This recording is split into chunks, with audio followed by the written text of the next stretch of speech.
Hello বন্ধুরা, এখন আমি বাংলাদেশে বঙ্গ অ্যাপে রিলিজ হওয়া ফিমেল 4 বলে ওয়েব ফিল্মটা রিভিউ করতে চলেছি। বেসিক্যালি এর আগে পার্ট যেগুলো আছে সেগুলো প্রত্যেকটাই নাটক হিসাবে এসেছিল এবং এটা ওয়েব ফিল্ম হিসাবে বঙ্গ অ্যাপে এসেছে। তো এই গল্পটার মধ্যেও আবার সেই রয়েছে চিরা পরিচিত আমাদের পলাশ, মানে জিয়াল হক পলাশ, সঙ্গে জীবন রয়েছে, পাবেল রয়েছে এবং অন্যান্য আর্টিস্টরা রয়েছে এখানে। এবং গল্পটা যদি বলি তাহলে আগের পার্টগুলোর মতোই সেমই প্রবলেম। কোনো না কোনো ফিমেলের কারণে এদের মধ্যে কোনো না কোনো এমন কিছু গণ্ডগোল হয় যার জন্য এরা এমন কিছুর মধ্যে ফেসে যায়, সেখান থেকে তারা উদ্ধার হয় এবং আলটিমেটলি সেই ফিমেলটা কোনো সেই ঘটনার সাথে হয়তো জড়িত থাকেও না।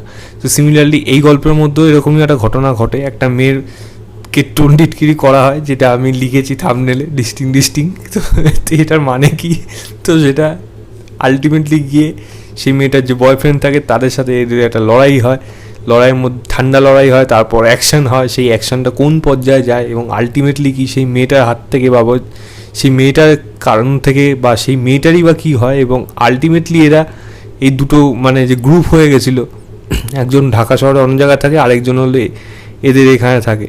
তো এর মানে যেখানে জীবন হলো সেখানকার মেয়র বা ওই জায়গার লিডার বলা যায়।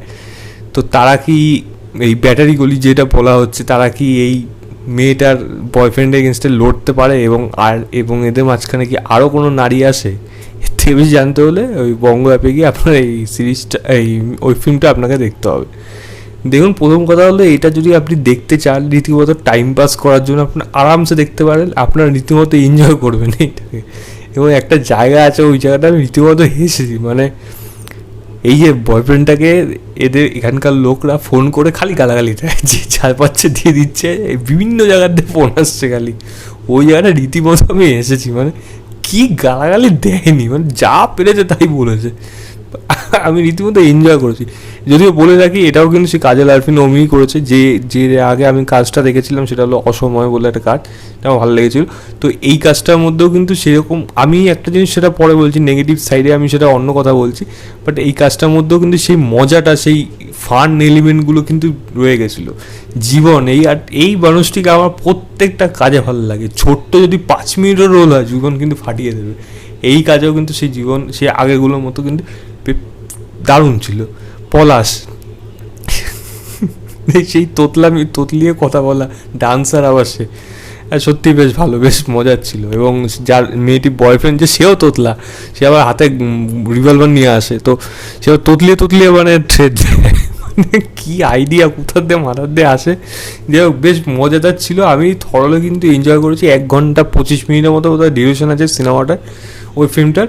তো আপনারা কিন্তু লিটারেলি এটা এনজয় করবেন, এটুকু আমি বলতে পারি। হ্যাঁ, প্রচুর গালাগালি আছে, এরকম ধরনের জিনিস। আরেকটা হাসির জিনিস আছে, সেই যেই লোকটা যা একটু হেলদি, যার 3খানা ওয়াইফ, খালি সবাই একটাই কথা জিজ্ঞাসা করে, এই রাত্রেবেলা 3জনকে নিয়ে শোয়ে কী করে।